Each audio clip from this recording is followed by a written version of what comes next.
Affairs తర్వాత star heroine Nayanthara remuneration hot topic. ఆమె పారితోషికంపై ఎప్పటికప్పుడు హాట్ చర్చ జరుగుతూనే ఉంటుంది. ఇటీవలే నయన్ 4 కోట్లు తీసుకుందని మీడియా కోడై కూసింది. ఆ ప్రచారం ఇంకా చల్లారక ముందే నయన్ పారితోషికం 7 కోట్లు అంటూ ప్రచారం మొదలైంది. అవును, ఇది నిజమే, నయన 7 కోట్లు తీసుకుంటుంది. ఈ మధ్య నయన లేడీ ఓరియంటెడ్ చిత్రాలలో ఫోకస్ చేసిన విషయం తెలిసిందే. ప్రస్తుతం ఆమె చేతిలో 2-3 లేడీ ఓరియంటెడ్ చిత్రాలు ఉన్నాయి. ఇందుకోసం దాదాపు 7 కోట్ల పారితోషికం తీసుకుంటుందని ఇప్పుడు హాట్ టాపిక్గా మారింది. నయన్ సింగిల్గా వచ్చినా జంటగా వచ్చినా జనాలు చూస్తున్నారు. సోలోగా వస్తే ఆ చిత్రానికి ఆమెనే హీరోయిన్ కూడా. ఈ నేపథ్యంలో ఆమె 7 కోట్ల పారితోషికం తీసుకుంటుందట. ఇక హీరో సరసన హీరోయిన్గా అయితే 4 కోట్లు అన్నమాట. ఇది ఫిక్స్. నయన్ కావాలనుకునేవారు ఈ రేంజ్లో రెమ్యునరేషన్ సమర్పించుకోవాల్సిందే.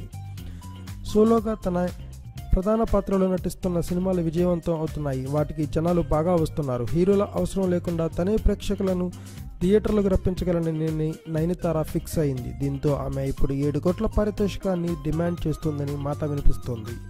ఈ నంబర్తో దక్షిణాదిలోనే అత్యంత పారితోషికం పొందిన నటిగా నయన రికార్డు సృష్టించినట్లే. ఇతర హీరోల సరసన నటించాలంటే 4, సోలోగా తనే ప్రధాన పాత్ర అయితే 7 కోట్లు. ఇది నయన ప్రస్తుత రేంజ్ అట.